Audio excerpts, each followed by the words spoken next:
অবারিত মাঠ জুড়ে ছেয়ে আছে পেঁয়াজের ফুল, আর এই ফুল থেকেই উৎপাদন হচ্ছে পেঁয়াজ বীজ।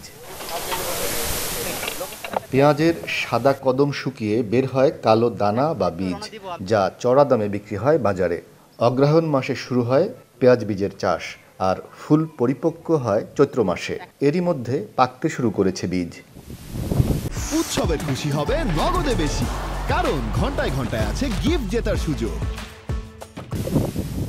প্রায় দেড় যুগের বেশি সময় ধরে এভাবে পেঁয়াজ বীজ চাষ করছেন ফরিদপুরের গোবিন্দপুর গ্রামের শাহিদা বেগম।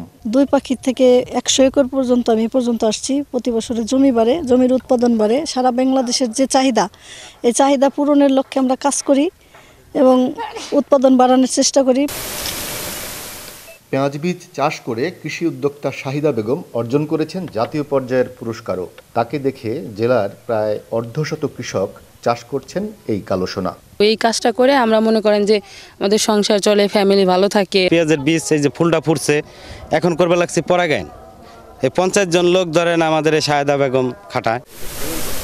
ফরিদপুর জেলা কৃষি সম্প্রসারণ অধিদপ্তরের তথ্য বলছে, দেশের মোট চাহিদার 50% বীজ উৎপাদন হয় ফরিদপুরে। জেলায় এবছর 1854 হেক্টর জমিতে পেঁয়াজ বীজের আবাদ হয়েছে, যা গত বছরের তুলনায় 34 হেক্টর বেশি। হাসানুজ্জামান, চ্যানেল 24, ফরিদপুর।